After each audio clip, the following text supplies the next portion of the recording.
السلام عليكم ورحمة الله وبركاته. الحمد لله رب العالمين، والصلاة والسلام على سيد الأولين والآخرين نبينا وحبيبنا محمد وعلى آله وأصحابه ومن تبعهم بإحسان إلى يوم الدين. أما بعد. A'izai kaum muslimin dan muslimat, hadirin dan hadirat, para pendengar Radio Gema Madinah, a'azzani Allah wa iyyakum, rahimani wa rahimakumullah.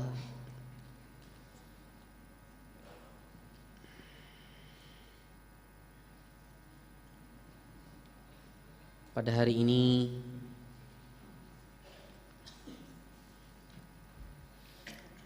kembali kita mengkaji tafsir Al-Quranul Karim, di mana kita sudah bersama surah Ar-Rahman. Pada hari ini insyaallah kita akan memasuki ayat yang ke-14 dari surah Ar-Rahman. Insyaallah beberapa ayat akan dibaca oleh santri kita di Ma'had Bakkah. Tafadhal, man yaqra? Tafadhal, man yaqra? Tafadhal. Iqra ya walad. Iqra anta ya walad. Subki.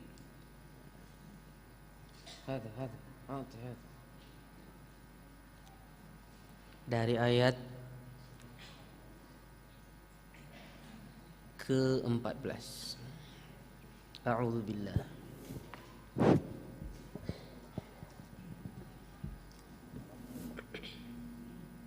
A'udzu billahi minasy syaithanir rajim.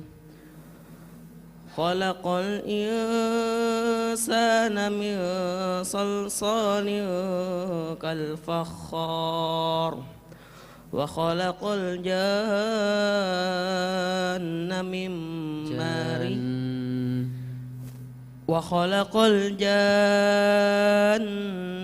من مارج من نار فبأي آلاء ربكما تكذبان رب المشرقين ورب المغربين فبأي آلاء ربكما تكذبان مرج البحرين يلتقيان بينهما برزخ لا يبغيان فبأي آلاء ربكما تكذبان يخرج منهما اللؤلؤ والمرجان فبأي آلاء ربكما تكذبان وله الجوار المنشآت في البحر كالأعلام فبأي آلاء ربكما تكذبان. حسبك. ما شاء الله، ممتازة قراءة، ما شاء الله قراءة طيبة. Demikian kita dengarkan tadi bacaan Al-Quran dari Ananda kita Suki, santri Ma'had Bakkah asal Hulu Sungai Tengah. Alhamdulillah, kaum muslimin yang berbahagia, kita perhatikan ayat yang ke-14. Allah Subhanahu wa taala berfirman, Khalaqal insana min salsalin kal fakhar wa khalaqal janna min marijim min nar. Setelah Allah sebutkan sebelumnya berbagai nikmat Allah atas kita dari alam semesta, matahari dan bulan,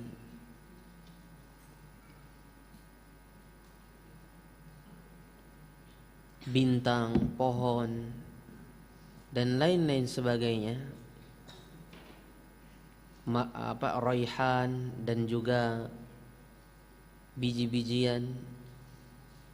Allah mengajak kita untuk mengingat nikmatnya. Fabi ayyi ala'i rabbikuma tukadziban. Ini ayat yang ke-13 dari surah ini. Allah mengatakan, maka dengan nikmat-nikmat Rabbmu berdua, yang mana lagi kalian mendustakannya. Yang sebenarnya artinya, kalian tidak mungkin mampu untuk mendustakan satu pun dari nikmat Allah yang kami sebutkan tadi. Karena kalian rasakan dengan panca indera kalian, kalian pandang, kalian bisa melihatnya, mendengarnya, bisa merasakannya, dan kalian sadari nikmat-nikmat itu di sekeliling kalian. Mana mungkin kalian bisa mendustakannya? Artinya mendustakan itu bukan dari Allah. Mendustakan itu bukan dari ciptaan Allah untuk kita. Tidak mungkin. Kemudian setelah itu Allah katakan, khalaqal insana min salsalin kal fakhar. Allah lah yang menciptakan manusia. Dia menciptakan manusia dari salsal kal fakhar. Salsal dalam bahasa Arab, kalau ada dua huruf terulang, maka itu biasanya mengisyaratkan kepada suara. Seperti contohnya apabila kita membaca surah Asy-Syams, Allah katakan fadamdama alaihim rabbuhum bidzambihim fasawwaha. Damdama, bagaimana Allah menghukum kaum Nabi Saleh alaihi salam, yaitu kaum Thamud. Bagaimana Allah hancurkan mereka, ya, dihancurkan oleh Allah Subhanahu wa taala, dibinasakan dengan suara yang sangat keras, yang mana suaranya itu dam-dam. Allah hancurkan mereka dengan suara yang keras, yang mana suaranya tersebut dam-dam, menunjukkan besarnya suara tersebut. Kemudian juga di sini ada dua yang berulang juga, sol, salsalun, gitu kan? Salsalun. Itu juga menunjukkan akan bunyi juga. Manusia itu Allah ciptakan dari tanah, yang tanah tersebut mengering sehingga dia berbunyi. Kalau jatuh kena apa, maka dia akan berbunyi sol. Artinya menunjukkan bunyinya, menunjukkan kerasnya tanah tersebut. Nabi Adam alaihissalam, manusia pertama, asal muasal kita semua, anak turunan beliau. Nabi Adam alaihissalam Allah ciptakan dari salsal, dari tanah yang membatu, tanah yang keras. Asalnya memang tanah liat, tapi tanah liat tersebut mengeras, di mana dia mengering dan basahnya hilang. Kal fakhar, seperti tanah yang dibakar. Kita tahu tanah itu apabila dilakukan pembakaran maka dia akan mengeras. Seperti contohnya bata, mungkin juga bahkan sampai menjadi keramik sebagian kan. Itu asalnya sebenarnya dari tanah, dibakar. Dari itulah diciptakan Nabi Adam alaihissalam. Lihat, tanah yang mengeras, yang kalau jatuh bunyinya sol-sol, artinya menunjukkan kepadatan materi, kepadatan sesuatu yang menjadi asal muasal Nabi Adam alaihissalam. Wa khalaqal janna min marijim min nar. Dan Allah Subhanahu wa taala menciptakan jan, bangsa jin, maksudnya di sini ayahnya jin, yaitu iblis. Allah menciptakan iblis itu dari marij min nar. Marij min nar, dari api yang murni, dari kobaran api yang murni. Kalau kita lihat api, ada api, umpamanya api yang sedang menyala. Api yang mengeluarkan kukus atau mengeluarkan asap itu adalah api yang di luar. Ya, api yang di luar. Adapun yang di dalamnya api itu tidak mengeluarkan kukus. Jadi api yang ada di dalam, ya, yang tidak ada kukusnya atau tidak ada asapnya sama sekali. Di sini kata para ulama tafsir seperti Al-Imam Al-Qurtubi dan lain-lain, mereka menyebutkan ini juga termasuk dari nikmat Allah, di mana Allah menciptakan kita, manusia dan jin. Diciptakannya kita itu adalah nikmat besar. Buktinya dalam surah Ar-Rahman Allah sebutkan, di mana di sini Allah sebutkan bukti kasih sayangnya dan nikmat-nikmatnya. Nikmat penciptaan, diciptakannya kita ini nikmat yang termasuk dari nikmat yang terbesar. Dengan diciptakan tersebut kita bisa beribadah, bisa beramal, sehingga kita menjadi orang yang pantas dibalasi di akhirat. Kalau amalan kita baik, maka balasan kita pun akan juga baik nanti di akhirat. Dan kata para ulama, di antaranya Al-Imam Al-Qurtubi rahimahullah tentang masalah ayat ini. Di sini kita lihat bagaimana Allah ciptakan manusia itu dari salsal tadi, kal fakhar, dari tanah yang mengeras, tanah liat yang mengeras, yang mana ini adalah sesuatu yang berat, ya, sesuatu yang berat, yang di situ ada manfaatnya. Sesuatu yang berat dan di situ ada manfaatnya. Tanah bisa digunakan berbagai macam, ya, untuk bersuci, bisa digunakan untuk membuat berbagai kebutuhan. Bedakan dengan jin yang Allah ciptakan dari dalamnya api yang tidak berkukus, yang tidak berasap. Ini adalah sesuatu yang sangat ringan, hampul jar orang kita, sangat ringan.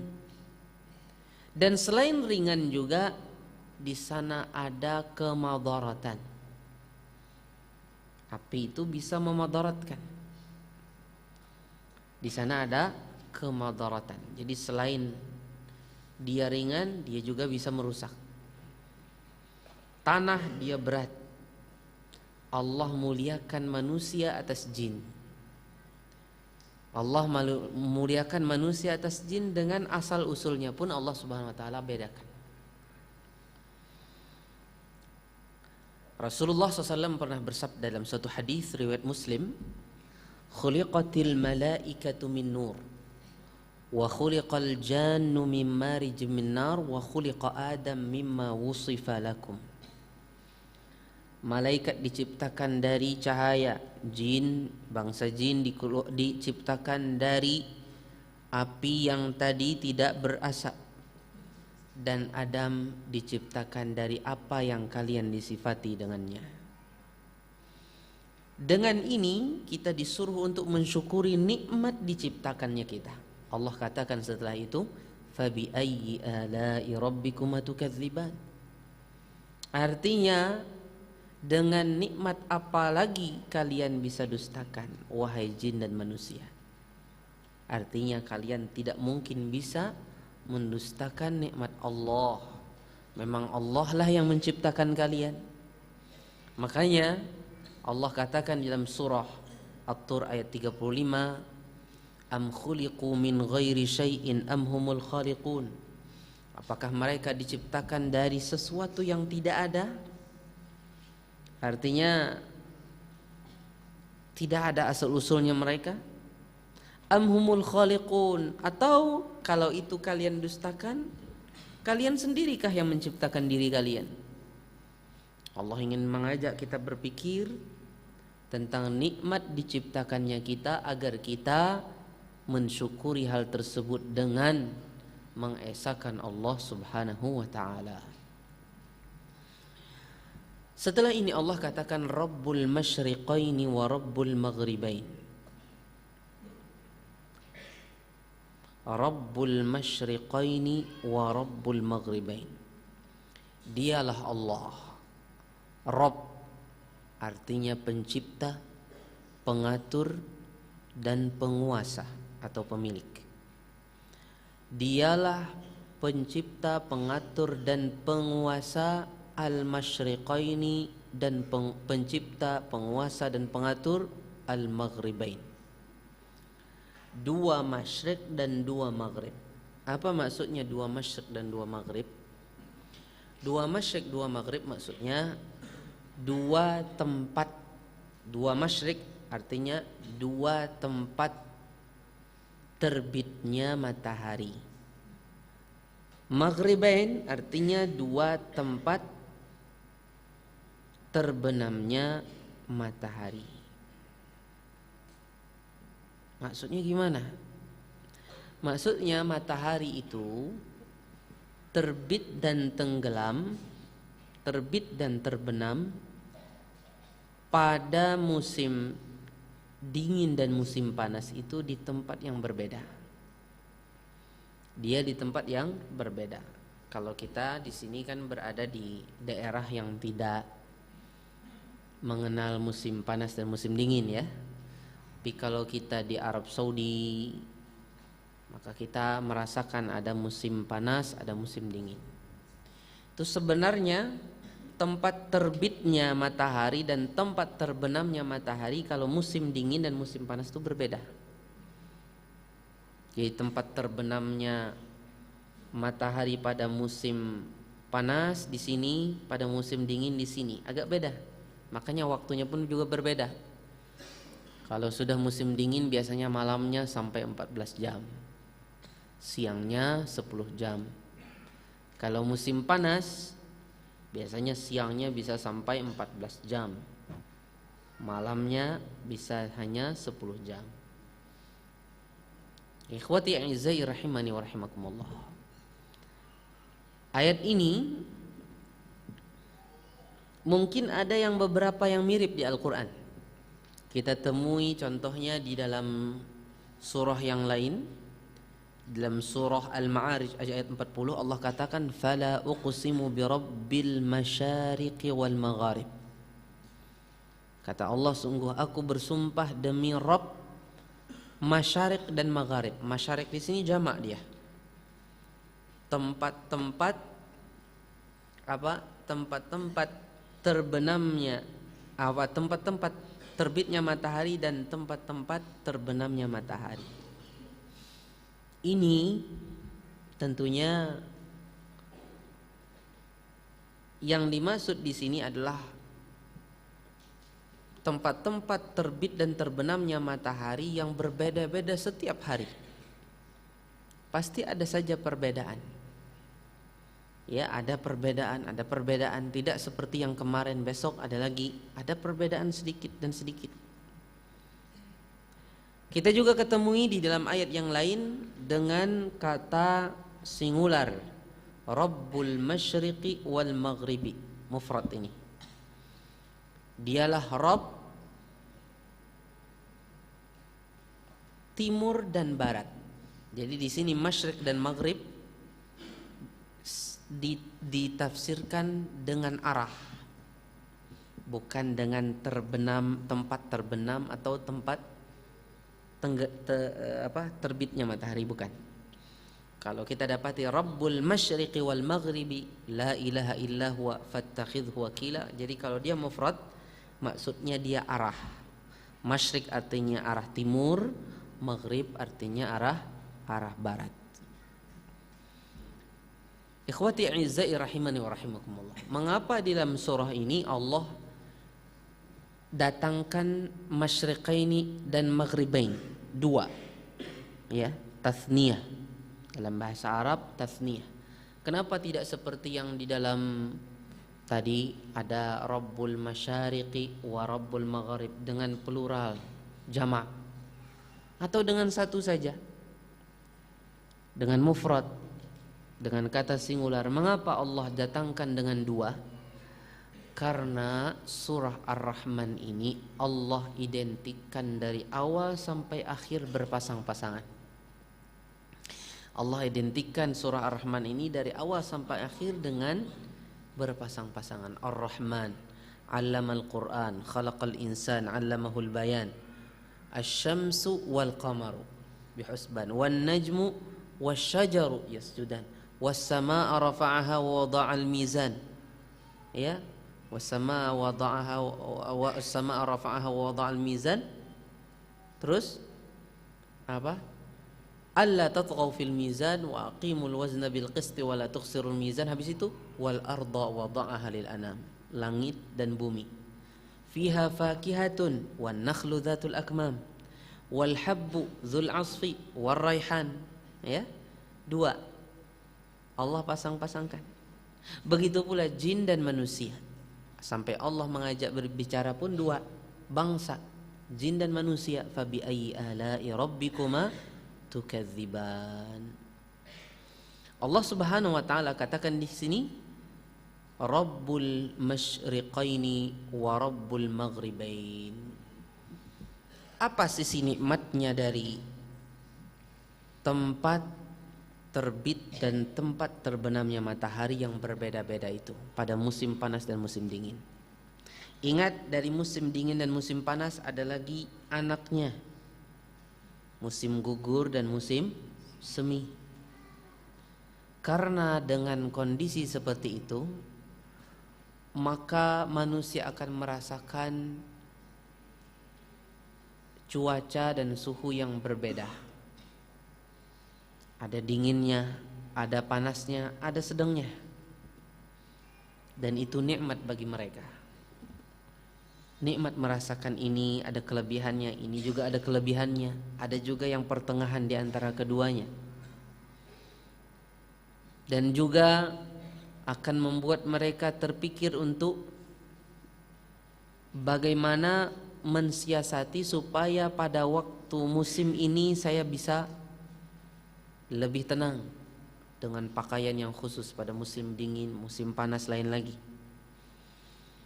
Di antaranya juga menyebabkan terbukanya pikiran untuk bisa hidup, mencari usaha untuk bisa hidup. Seperti orang-orang Quraisy, Allah katakan li ila fi Quraisy ila fihim rihlatash syita'i was-shaif. Artinya karena kemudahan yang Allah berikan kepada bangsa Quraisy, dimudahkan untuk apa? Dimudahkan mereka bepergian pada musim dingin dan musim panas. Pergi ke Yaman dan pergi ke Syam, mencari musim yang memudahkan mereka untuk berniaga,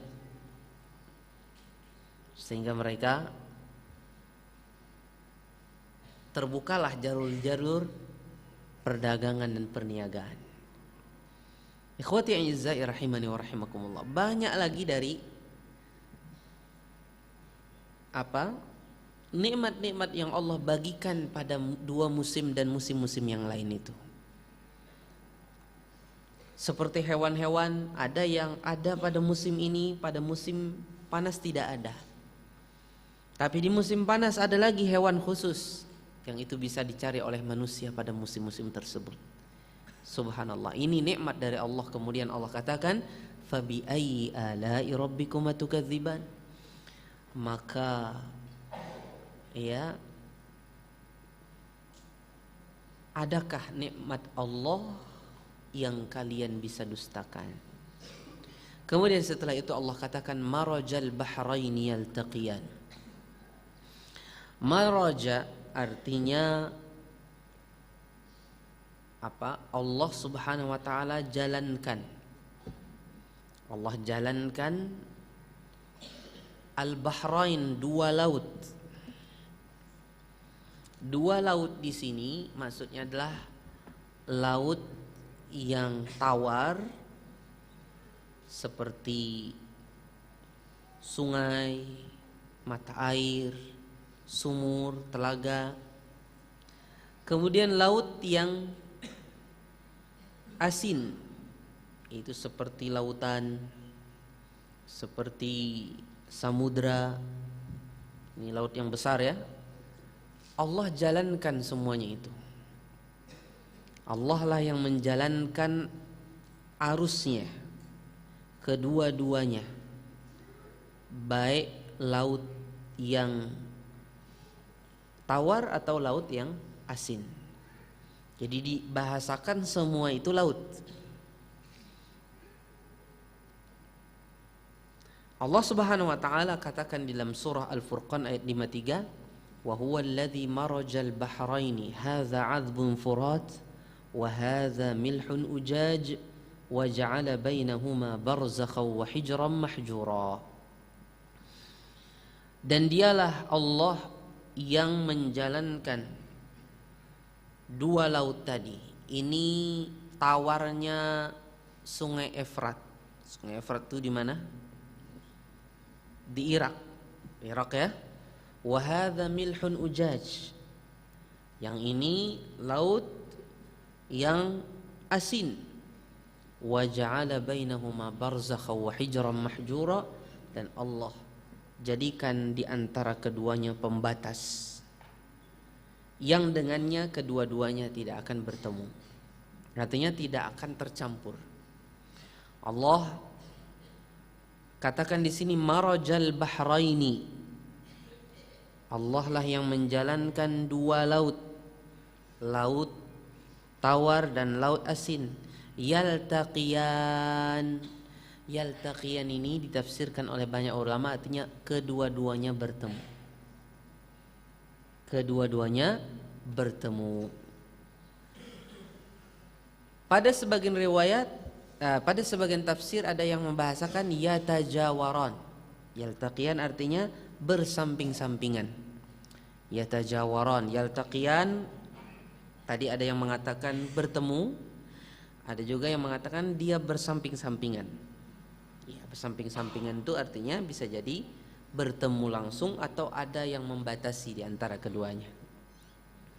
Kemudian apa kata Allah berikutnya? Bainahuma, di antara keduanya, di antara dua laut, laut tawar dan laut asin tadi, barzakhun, ada pembatas. Seperti kita ada alam dunia, ada alam akhirat, pembatasnya alam barzakh. Alam barzakh di dalam kubur, bagi yang meninggal di kubur atau yang meninggal di angkasa, nggak turun-turun, ya siapa tahu kan, ada orang terbang pakai apa gitu kan sampai ke atas mana gitu kan, habis itu meninggal dia di sana. Yang nggak turun ke bumi mungkin jatuhnya kemana, ke planet mana gitu kan, atau mungkin berada sudah mayatnya di angkasa, wallahu alam.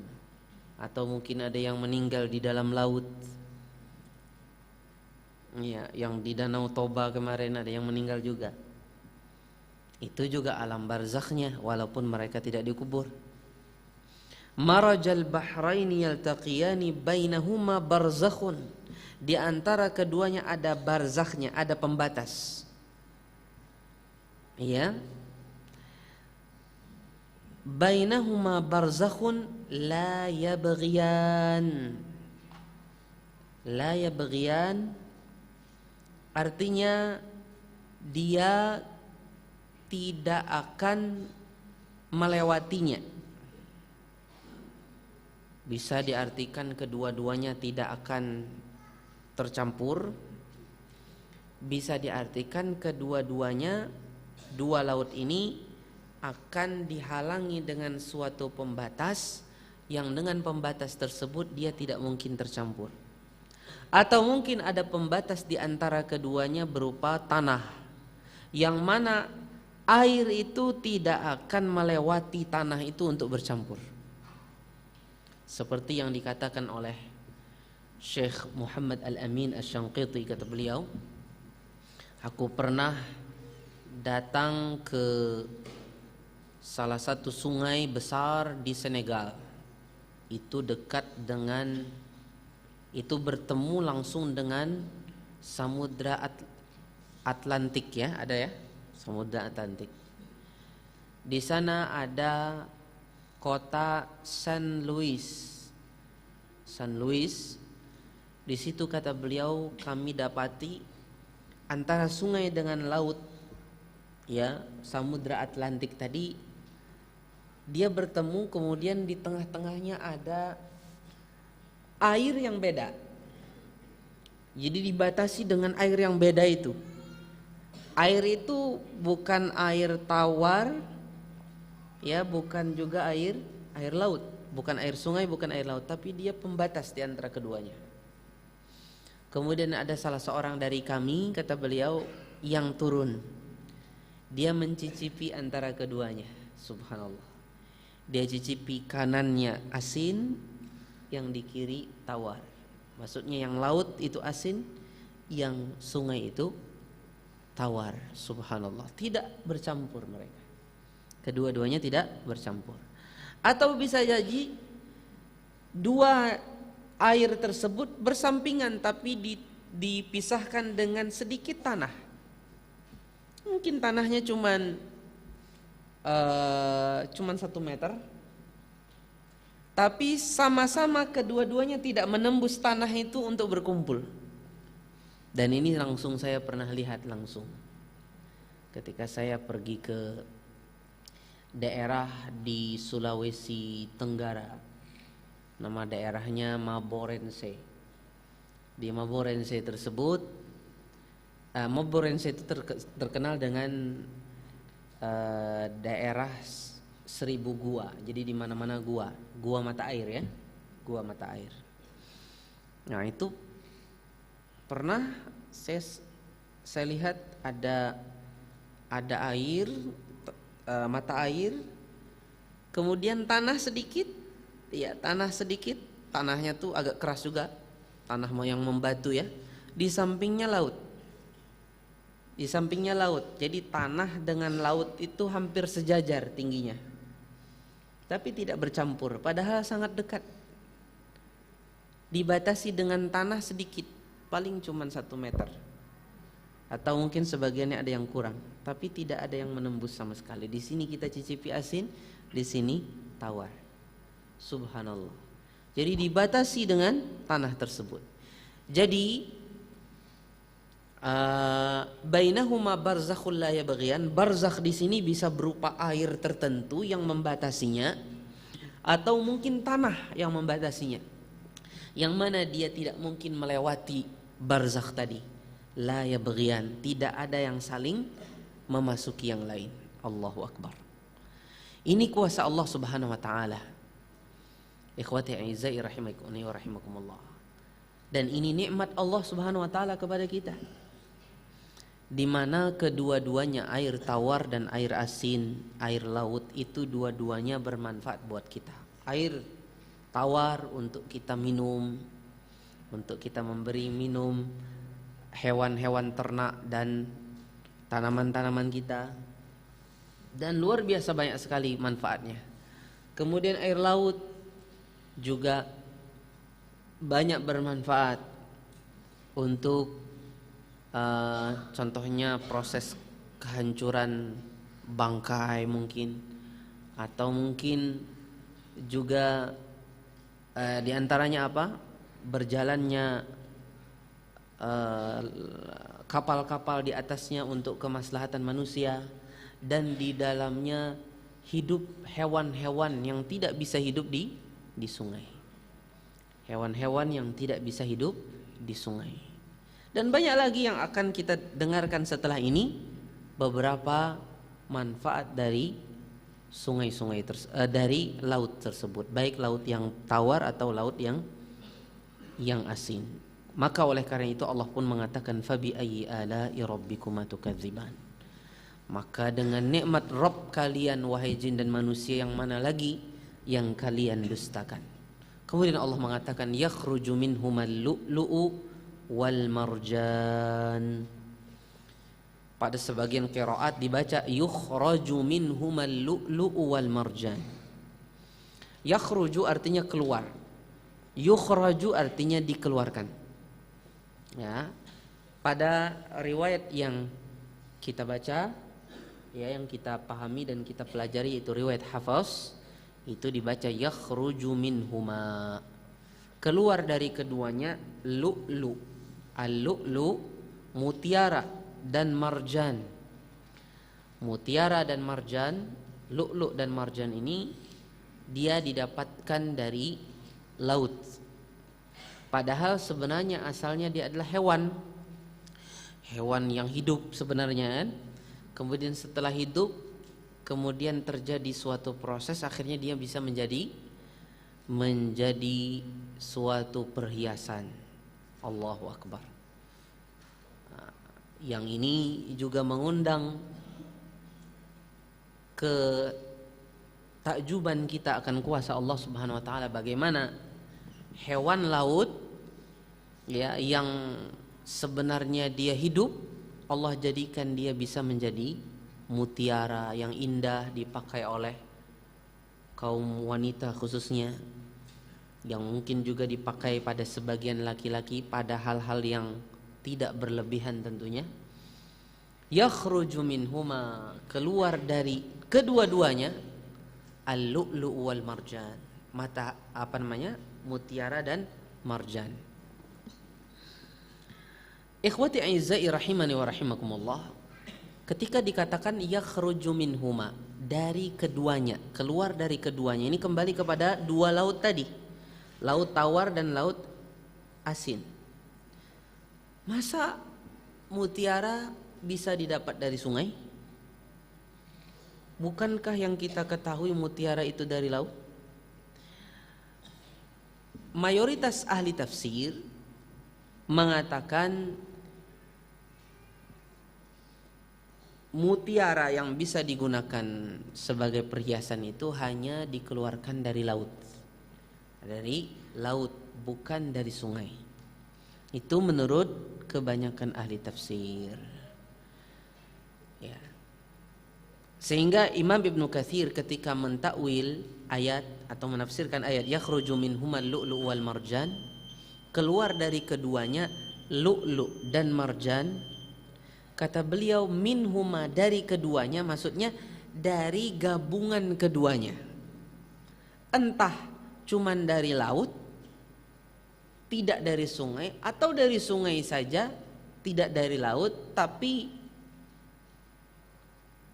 konkretnya, faktanya dia dari laut saja. Hal ini persis seperti ayat Allah katakan ya ma'syaral jinni wal insi alam ya'tikum rusulun minkum. Wahai segenap jin dan manusia, bukankah, ya, apakah tidak datang kepada kalian rasul dari kalian? Sepakat para ulama tidak ada rasul yang diutus dari kaum jin. Dari bangsa jin tidak ada. Semuanya dari bangsa manusia. Tapi di sini Allah katakan wahai segenap jin dan manusia. Maksudnya dari gabungan kalian ada, wahai jin dan manusia, dari kalian ya ada rasul, diutus, didatangkan kepada kalian, telah datang kepada kalian rasul. Entah mungkin rasul itu hanya dari manusia, bukan dari jin, tapi ini dari kalian. Yang penting dari kalian deh. Entah itu dari jin saja atau dari manusia, yang penting dari kalian. Jadi itu penggabungan. Itu yang ditafsirkan oleh Ibnu Katsir. Jadi ini tidak menafikan lu'lu' dan marjan tersebut dia hanya dari laut, karena maksudnya dari dua tadi, minhuma. Jadi kata ganti di sini dia diambil dari penggabungannya, dikembalikan kepada di mana asalnya juga. Jadi tidak menafikan bahwasanya lu'lu' dan marjan itu hanya dari laut. Tapi sebagian orang, saya sering bertemu dengan pencari mutiara di mana, di Lombok. Kata mereka mutiara itu ada di sungai juga, sungai yang dekat dengan laut ada juga. Kalau memang betul ini, maka tentunya ayat ini bisa dibawa kepada pemahaman memang betul-betul mutiara juga ada di sungai sebagaimana sudah ada di laut. Dan bedanya mutiara sungai dengan mutiara laut itu di pancaran cahayanya. Kalau kita pergi ke Lombok, ya, ke Lombok yang di situ pusatnya mutiara di Indonesia ini, maka kalau kita datang ke umpamanya ke Skarbela, ya, Skarbela itu tempatnya orang jual mutiara, pusatnya mutiara. Nah, kalau orang ke Kalsel ini pusatnya berlian di CBS, ya, apa CBS ya. Kalau orang ke Lombok, Nusa Tenggara Barat, ada nama daerah Skarbela, ya, Skarbela. Di situ orang beli mutiara. Nah, kalau mutiaranya lebih ada cahaya yang memancar, itu mutiara dari laut. Tapi kalau mutiaranya itu tidak memancarkan cahaya, itu berarti mutiara dari sungai. Harganya jauh. Kadang yang dari sungai itu harganya mungkin hanya puluhan ribu, yang mutiara laut itu sudah jutaan. Jadi harganya jauh sekali perbedaan di antara keduanya. Yakhruju minhumal lu'lu' wal marjan fabi ayyi ala'i rabbikuma tukadziban. Subhanallah. Allah ingatkan kembali kita, kata Allah, dengan nikmat Allah yang mana lagi kalian bisa dustakan. Karena tentunya namanya perhiasan itu sangat dibutuhkan oleh hati manusia. Wanita khususnya yang suka memakainya, yang terbimbing dan terbina sejak kecil cinta kepada perhiasan, dan laki-laki sebagai pasangannya yang menyukai hal tersebut ada pada pasangan hidupnya dari kalangan wanita. Ya, semua nikmat dari Allah Subhanahu wa taala. Allah katakan awa may yunasya'u fil hilyati wa huwa fil khisami ghairu mubin. Ataukah dengan manusia yang sudah dari kecil dibiasakan dan terbiasa bil hilyati, dengan perhiasan, itulah wanita. Wa huwa fil khisami ghairu mubin. Thayyib, ila huna kita dengarkan azan. Wallahu ta'ala a'lam.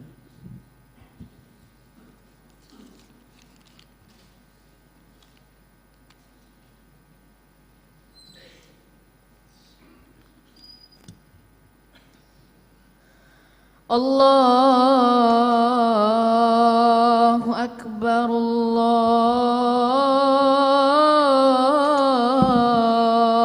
Allahu akbar,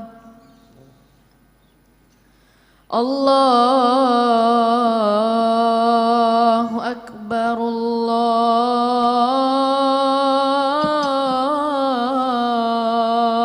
akbar. Ashhadu an la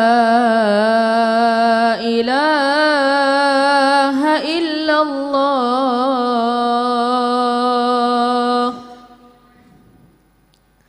أشهد أن لا إله إلا الله أشهد أن محمدا رسول الله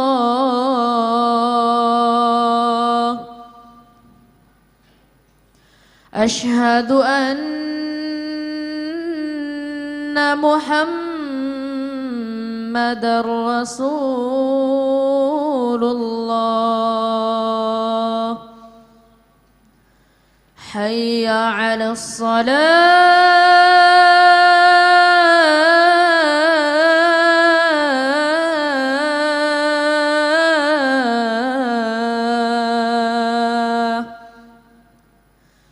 حي على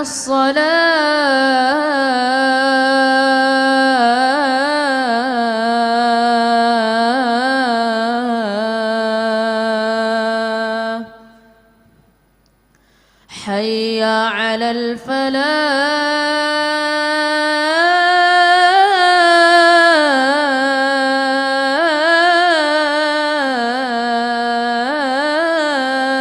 الفلاح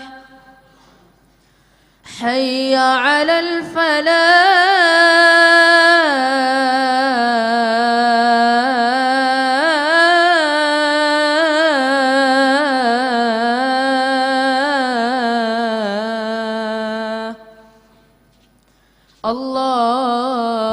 الله أكبر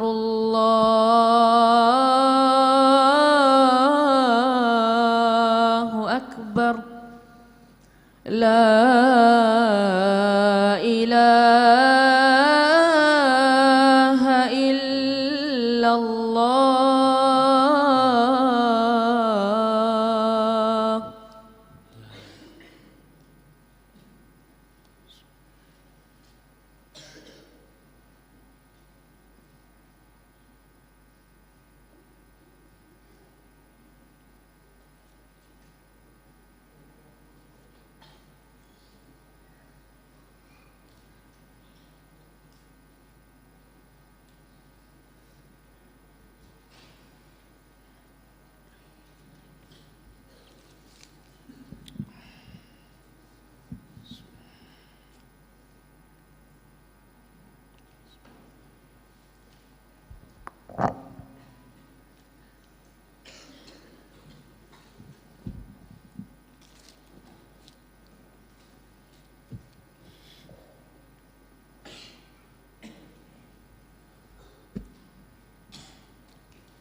Kaum muslimin yang dirahmati Allah Azza wa Jalla,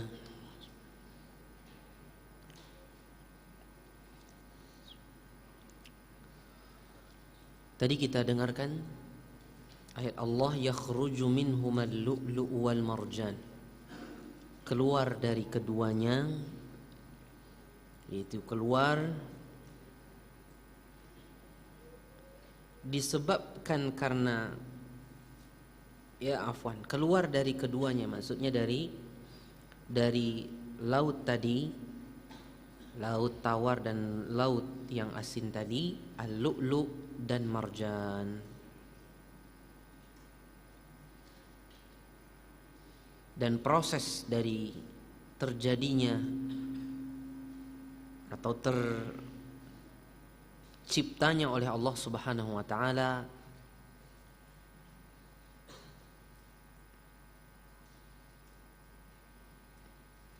lu'lu' atau mutiara dan marjan ini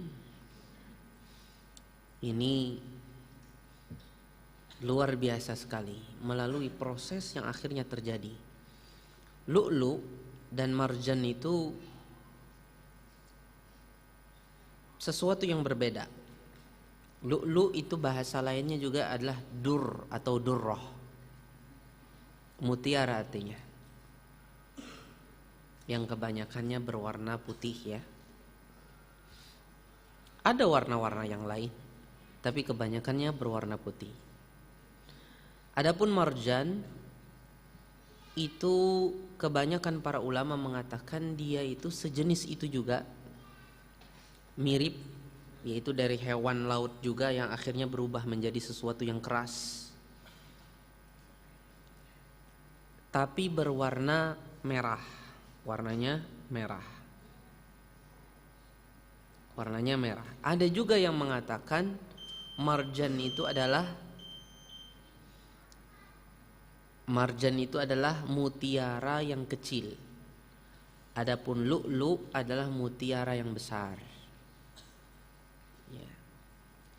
Yang mana semuanya ini nikmat bagi kita. Fabi ayyi ala'i rabbikuma tukadziban, sebagai hiasan dan nikmat itu bagi penduduk bumi.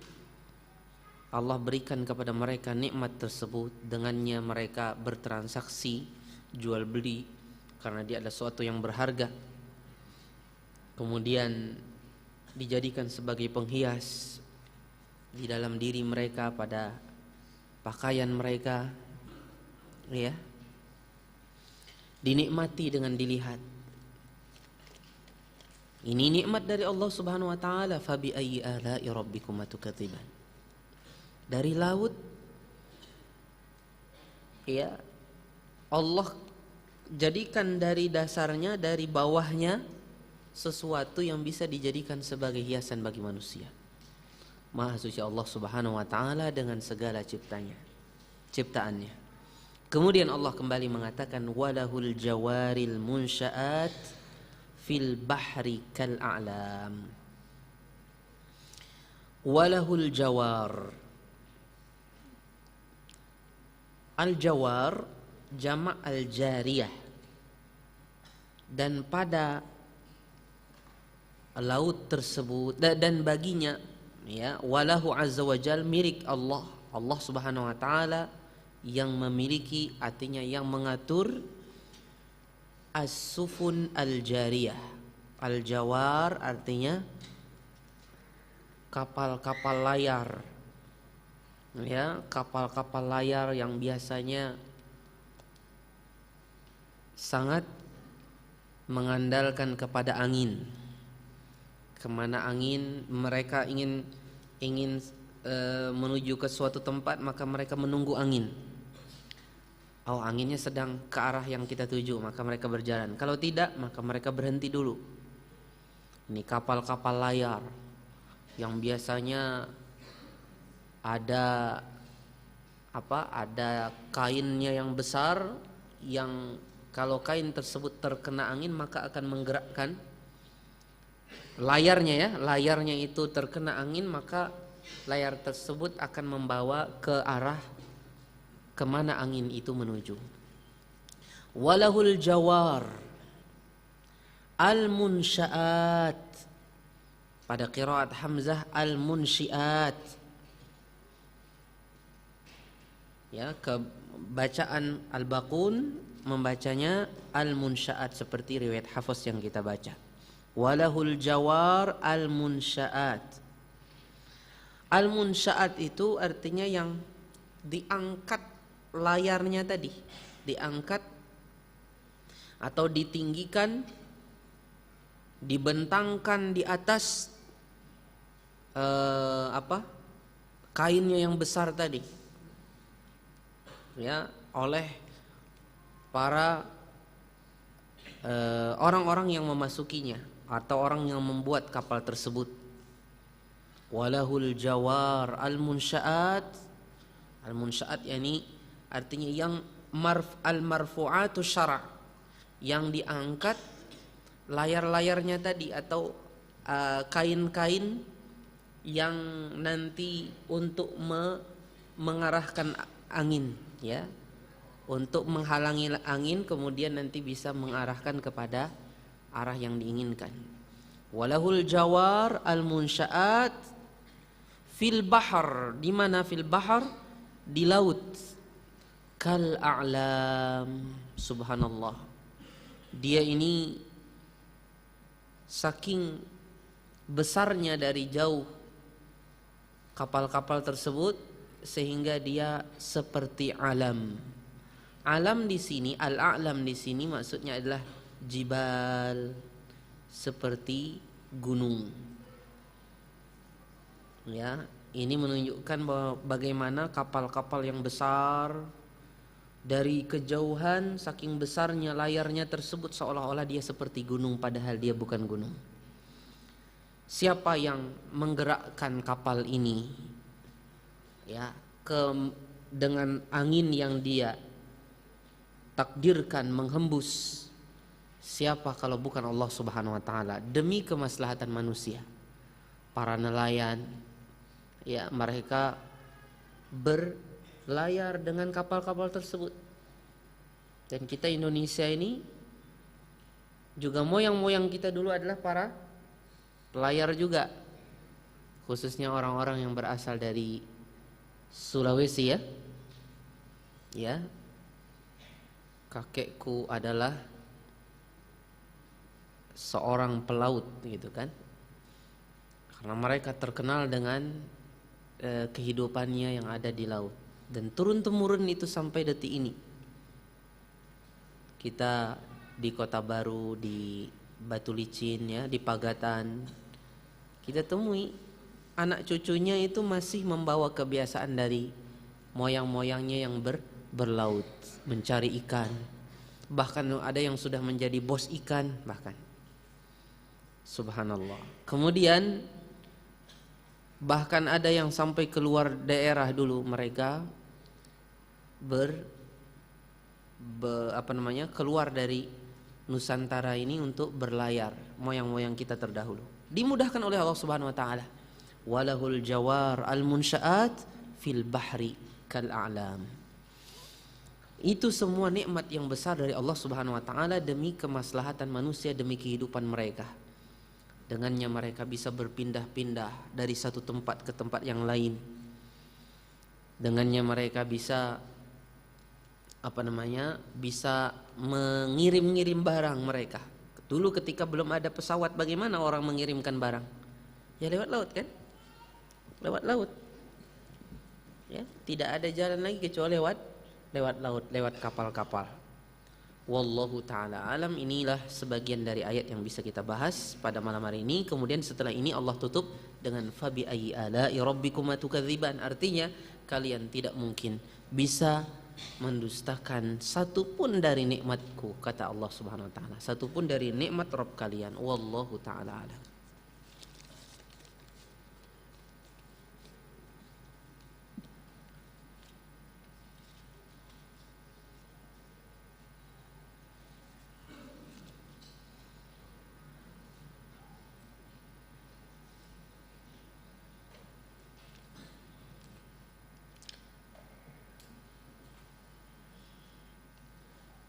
Kaum muslimin yang dirahmati Allah,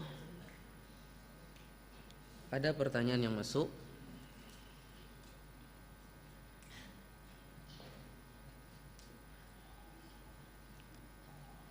Assalamualaikum warahmatullahi wabarakatuh. Barakallahu fikum Ustaz, wa fikum barakallah. Waalaikumsalam warahmatullahi wabarakatuh. Apakah ada dalil khusus yang menjelaskan tata cara berzikir menggunakan ruas jari tangan? Jazakallahu khairan Ustaz. Jawabannya, dalil khusus untuk menjelaskan tata cara berzikir menggunakan ruas itu setahu saya tidak ada. Tapi kalau dengan ruas ada. Tapi bagaimana caranya itu tidak ada. Yang jelas Nabi SAW mengatakan wa'qudna bil anamil fa innahunna mas'ulatun mustantaqatun. Hitunglah zikir kalian itu dengan ruas-ruas jari. Ruas-ruas jari itu ini kan? Ini. Ini ruas-ruas jari. Hitunglah dengan itu, karena sesungguhnya ruas-ruas jari kita itu nanti akan ditanya di hadapan Allah, dan dia akan berbicara. Dia akan bersaksi di hadapan Allah, aku dipakai untuk bertasbih kepadamu, bertahmid kepadamu, bertakbir kepadamu, bertahlil kepadamu, dan lain sebagainya. Dia akan bersaksi di hadapan Allah Subhanahu wa taala. Dia bisa ngomong, mustantaqat, artinya dia bisa ngomong, disuruh dia ngomong. Itu hadisnya sahih. Tapi secara terperinci bagaimana bertasbih dengan ruas, maka itu tidak diketahui dalilnya. Itu tidak diketahui dalilnya. Entah apakah dengan ruas-ruas ini semua, ataukah ujung-ujungnya ruas. Ujung-ujungnya ruas kan di sini, sini, sini. Ini ujung-ujungnya ruas. Batas-batasnya ruas dan ujung-ujungnya ruas. Apakah itu juga masuk? Tidak ada dalilnya. Sehingga itu kembali kepada seseorang. Orang pengen bagaimana caranya, itu terserah dia. Tapi ada yang dibiasakan oleh sebagian, di mana untuk pas hitungannya 33, yaitu dengan batasan-batasan ruas itu. Ini kan 1, 2, 3, 4, 5, ya kan? 6, 7, 8, 9, 10, 11, 12. Balik lagi. 13, 14, 15, 16, 17, 18, 19, 20, 21, 22, 23, 24, 25, 26, 27, 28, 29, 30, 31, 32, 33. Seperti itu. Itu kalau seperti ini maka pas dia 30, 33. Begini. Pahamnya, kita mulai dari sini ya. 1, 2, 3, 4, 5. Ini 5 nih. 6, 7, 8, 9, 10, 11, 12, 13, 14, 15, 16, 17, 18, 19, 20, 21, 22, 23, 24, 25, 26, 27, 28, 29, 30, 31, 32, 33. Ya kan? Bisa ya? Itu yang dibiasakan. Tapi bukan berarti ini mansus, bukan berarti itu harus seperti itu, enggak. Ini hanya ijtihad. Kalau kita pakai ingin paskan 33 seperti itu. Tapi kalau ada orang pengen dengan langsung ruas-ruasnya, ini juga enggak masalah. Ya, ini enggak ada masalah. Ini sesuatu yang dikembalikan kepada masing-masing. Intinya pakai ruas-ruas tangan, bukan pakai jari. Pakai ruas-ruas jari kita.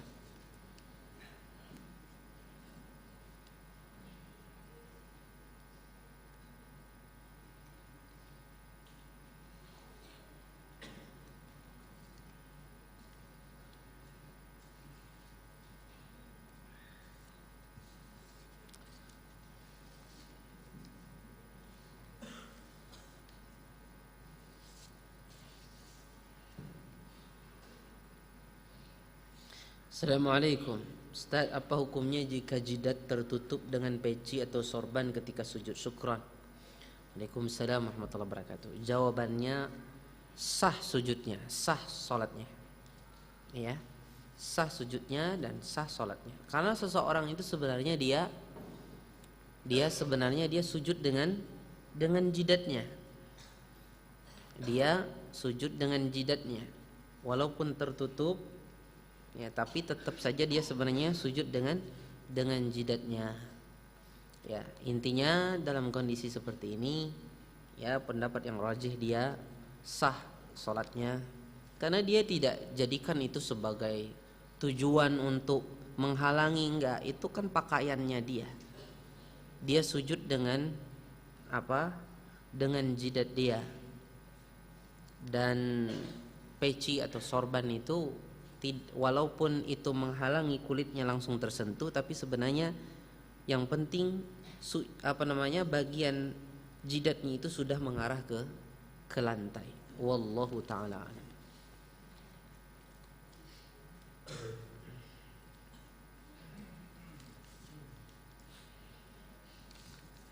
Ada pertanyaan yang bagus, mana dulu yang harus ditanamkan kepada anak antara iman atau tauhid dan Quran menurut pendidikan nabawiyah?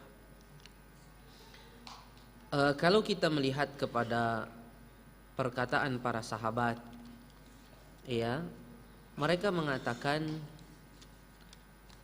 kunna nata'allamul iman qabla al-Quran. Dulu kami belajar iman dulu baru Al-Quran, sebelum Al-Quran. Ketika kami sudah belajar Al-Quran, maka bertambahlah keimanan kami. Ketika kami belajar Al-Quran, maka bertambahlah keimanan kami. Ini perkataan ini menjadi dasar di dalam pendidikan nabawiyah, yaitu hendaknya kita dahulukan kepada anak-anak kita pendidikan iman sebelum Al-Quran. Iman yang dimaksud di sini adalah mengajarkan kepada mereka pondasi-pondasi keimanan mereka kepada Allah, pengenalan tentang Allah, siapa Rabbmu, ya, siapa nabimu, apa agamamu, apa arti la ilaha illallah, ya, apa rukun la ilaha illallah, kemudian di mana Rabbmu, siapa yang menciptakan alam semesta ini, siapa yang mengatur dan siapa yang menguasainya, yang memilikinya, siapa satu-satunya zat yang berhak diibadahi. Ini harus diajarkan dan tanamkan kepada anak sedini mungkin.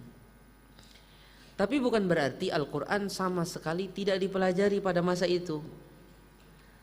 Tapi artinya bisa saja Al-Quran bisa dimasukkan juga, diajarkan juga. Tapi mungkin prioritasnya untuk penguatannya yang pertama lebih dikuatkan, yaitu keimanan itu. Al-Quran juga diikutkan bersamanya, bukan berarti sama sekali ndak. Oh, iman dulu nih, habis iman selesai baru di Al-Quran, ndak juga. Mungkin Al-Quran bisa didekatkan dengan dia mendengarkan Al-Quran. Belum bisa baca Al-Quran tapi sudah dengar. Atau mungkin sudah diajarin baca tulisan Arab. Sambil diajari tauhid, diajarin juga dia baca tulisan Arab. Atau disuruh dia untuk ngapal surah-surah pendek, yang itu ringan bagi dia. Ya, tapi belum ditekankan, belum diprioritaskan. Ya, dia belum ditekankan dan diprioritaskan. Ada yang lebih diprioritaskan dari itu, yaitu apa? Imannya. Seperti itu. Sehingga dengan keimanan tersebut dia mengenal Allah lebih dalam, tumbuh rasa takutnya kepada Allah, kemudian rasa pengagungannya kepada Allah. Sekarang gara-gara anak-anak kita tidak dikuatkan keimanannya, akhirnya lemah dia pengagungannya kepada syiar-syiar Allah, ya, syiar-syiar Islam. Seperti contohnya dia ngapal Quran, tapi di halaqah dia main-main. Atau ketika memegang mushaf dia menyepelekan memegangnya, ditaruh sembarangan. Ya. Ini kan menunjukkan ta'zimnya kepada pemilik perkataan tersebut, yaitu Allah, lemah. Dan ini disebabkan karena lemahnya pengetahuan dia tentang sifat-sifat zat yang memiliki perkataan tersebut, yaitu Allah Subhanahu wa taala. Kalau dia mengenal Allah Subhanahu wa taala, maka semakin dia mengenal, maka dia semakin menta'zim, semakin memuliakan Al-Qur'anul Karim. Itu di antara contohnya. Ada pertanyaan lagi, bagaimana pendapat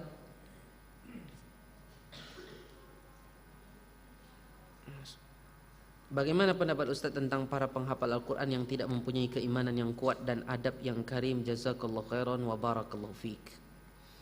Ini pertanyaan juga sebagai nasihat bagi kita semua, ya. Ini nasihat buat kita semua para penghafal Al-Quran, agar menguatkan keimanannya dan adabnya, akhlaknya. Jangan sampai Al-Quran itu menjadi hujah atas diri kita, bukan hujah kita yang membantu kita nanti di hadapan Allah Subhanahu wa taala.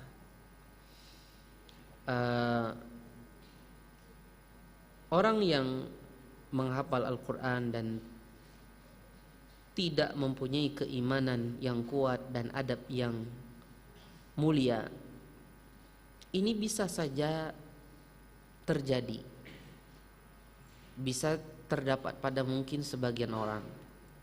Tapi pada asalnya kalau orang itu betul-betul menghafal Al-Quran dan memahaminya, insya Allah ini akan membawa kepada keimanan yang kuat dan akhlak yang baik. Masalahnya adalah kenapa sampai ini terjadi? Mungkin dia menghafal tapi tidak faham. Dia menghafal saja tapi dia tidak paham, tidak mendalami artinya. Sehingga dia Al-Quran itu tidak membawa kepada akhlaknya dan keimanannya. Dan ini penyebab yang terutama. Banyak lagi penyebab-penyebab yang lain, tapi yang terutama diantaranya adalah karena dia tidak paham arti daripada yang dia baca. Maka memahami ayat Al-Quran ini penting sekali kaum muslimin. Ada pertanyaan, apa benar ada lautan di langit? Jawabannya benar. Ada lautan di langit 1, ada lautan di langit 2, ada lautan di langit 3, ada lautan di langit 4, ada lautan di langit 5, ada lautan di langit 6 sampai 7, dan ada gunung-gunung juga. Ada gunung-gunungnya, ada laut-lautnya, ya, luar biasa. Sebagaimana disebutkan pada riwayat-riwayat yang sahih. Jadi masing-masing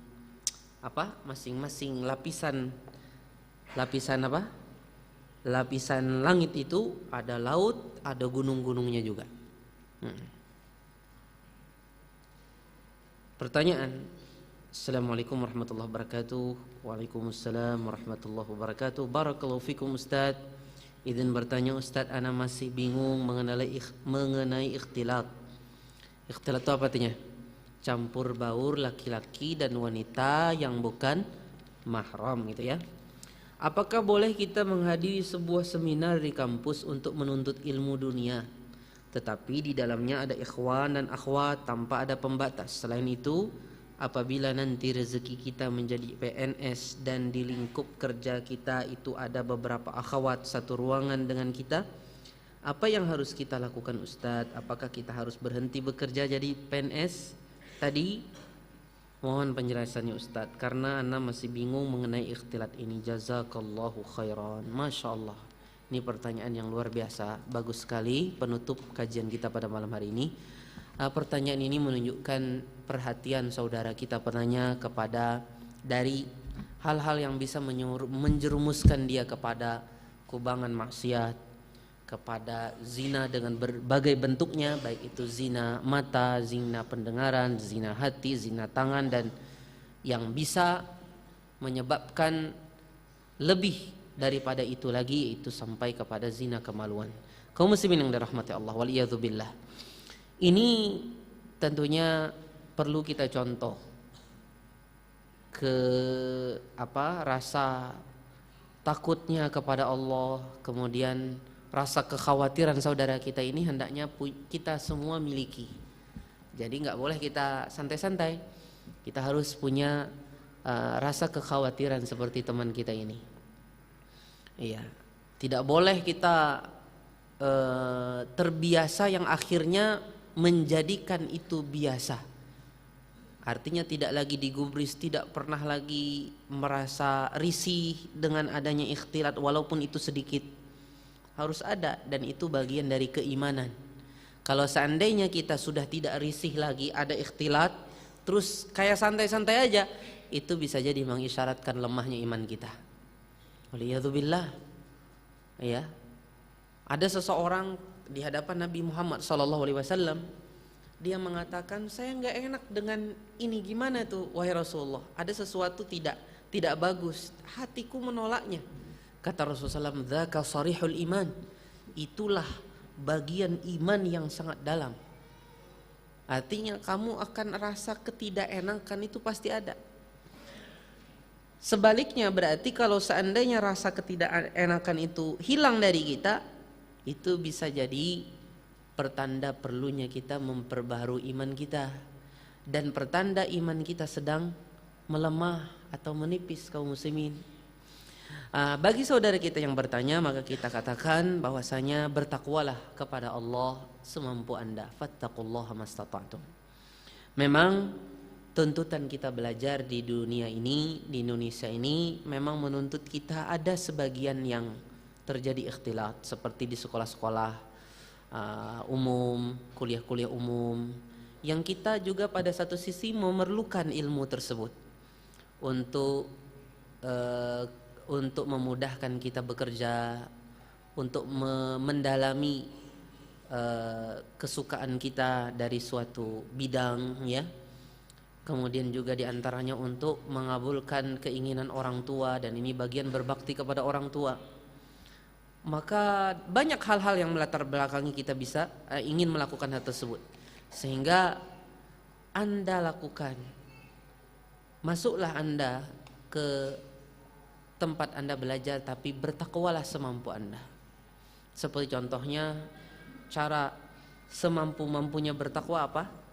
Umpamanya di dalam gedung itu ikhtilat, maka umpamanya ada bagian perempuan, ada bagian laki-laki, kita di bagian laki-laki yang paling pojok, yang paling jauh dari bagian perempuannya umpamanya.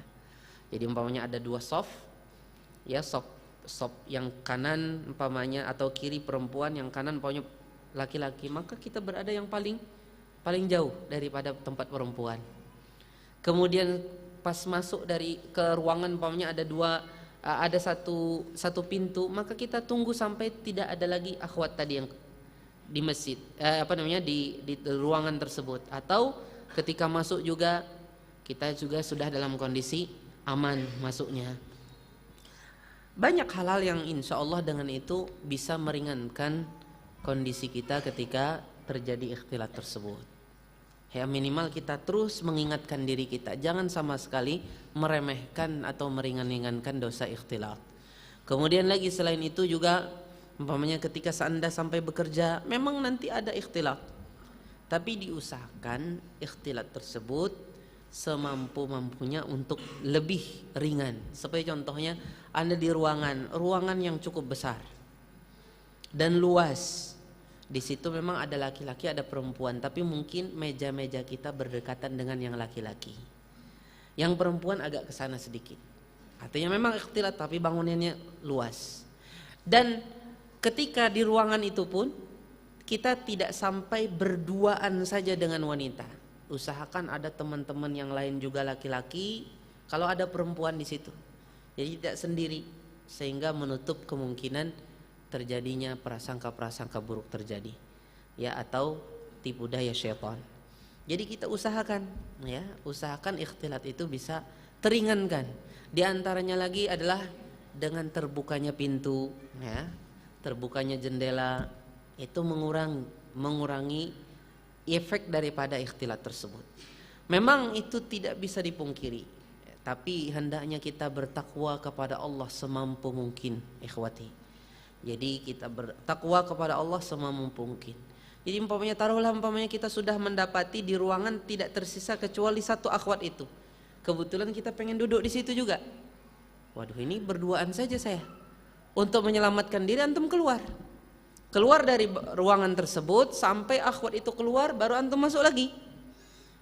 Sehingga kita menjadi seorang mukmin yang betul-betul menjaga, ya, seperti itu. Wallahu taala a'lam.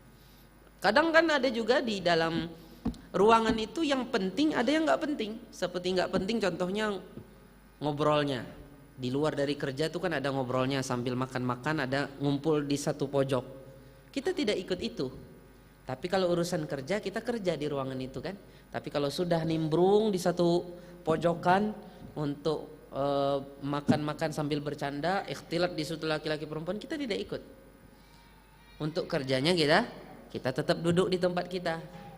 Nah, itu menunjukkan ketakwaan kita kepada Allah Subhanahu wa taala. Semoga Allah Subhanahu wa taala lindungi kita dari dosa-dosa maksiat dan yang tampak atau yang tidak tampak. Semoga Allah Subhanahu wa taala mengumpulkan kita di sisi keridhaan Allah, di surga Allah Subhanahu wa taala yang maha luas, yang lebih luas daripada langit dan bumi. Semoga Allah Subhanahu wa taala mempertemukan kita kembali di akhirat kelak di surga Allah Subhanahu wa taala yang maha indah, dan Allah Subhanahu wa taala menjauhkan kita dari api nerakanya. Subhanakallahumma wa bihamdika asyhadu an la ilaha illa anta astaghfiruka wa atubu ilaik.